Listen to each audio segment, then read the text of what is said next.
O'g'il otasidan so'rabdi. Ota. Allohning ota-ona uchun yuborilgan, ota-ona o'z qo'llari bilan yaratadigan, inkor qilib bo'lmaydigan musibati bormi deb so'rabdi.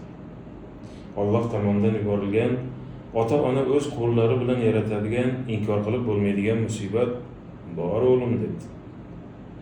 O'g'il so'rabdiki, ota, bu nima deb so'rabdi. Ota aytibdiki, o'g'lim, bu farzanddir debdi. Farzand sovuq terga botibdi. Nahot men ota-onam uchun musibat bo'lsa. Ota, nega unday deysiz? Axir odamlar chaqaloq tug'ilishini yillab kutadi-ku. Chaqaloq tug'ilgandan keyin hammani diqqat e'tibori unda bo'lsa, hammani xursandchiligining chegarasi bo'lmasa, ota qanday qilib farzand musibat bo'lishi mumkin debdi. Ota aytibdiki, to'g'ri o'g'lim, hammani e'tibori unda bo'ladi o'sha paytda. Lekin hayot biz o'ylaganchalik oddiy emas. Dunyo odamzodni o'z domiga tortib ketadi.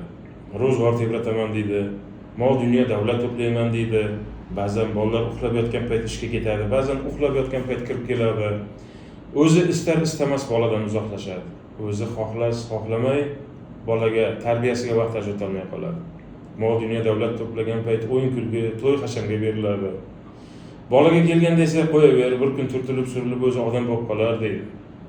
Bezorlik chiqargan payt bog'chaga berib yuborib qutuladi, bosh og'riqdan qutuldim deydi. Lekin bolaning oladigan davri balog'at yoshigacha ekanligini o'ylab ko'rmaydi. Farzand ulg'aydimi, uni ushlab qola olmaysan, chunki uni ham dunyo o'z domiga tortib ketadi. Ana endi o'ylab ko'r debdi, e'tiborsiz qoldirilgan farzand tarbiyali bo'lib ulg'aysa, xo'p, aks o'laroq betarbiya bo'lib voyaga yetsa, ota-onaning o'z qo'llari bilan yaratgan musibati shu bo'ladi. Chunki betarbiya farzand ota-onasini tirikligi go'rga tiqadi debdi. Ota unda Allohning inkor qilib bo'lmaydigan mukofoti ham bormi deb so'rabdi. Inkor qilib bo'lmaydigan mukofot bor o'g'lim debdi. Bu nima ota desa, bu farzanddir bu ham debdi. Faqat tarbiyali farzand. Agar farzand tarbiyali bo'lib voyaga yetsa, ota-onasining hayotini shu dunyodan boshlab jannatga aylantiradi debdi. O'g'lim, farzand atalmish ulug' ne'mat berildimi, bir kun odam bo'lib qolar deb o'z holiga tashlab qo'yma. Chunki u bir kun kelib sening yo musibatingga aylanadi, yo mukofotingga. Yana bir narsa, dunyodan o'tganingdan keyin ham shu farzandlaring orqali ortingdan yo mukofot bo'ladi, yo musibat.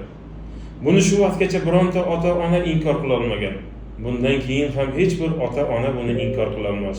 Hatto o'g'lim, sen ham bunga qodir emassan debdi. Shuning uchun ham bu yuzlanishni inkor qilib bo'lmas yuzlanish deydilar debdi. O'g'il so'rabdiki, ota, inkor qilib bo'lmas yuzlanish nima debdi. Keyingi safar inkor qilib bo'lmas yuzlanishlarni Xudo xolisa sizlarga yoritib beramiz.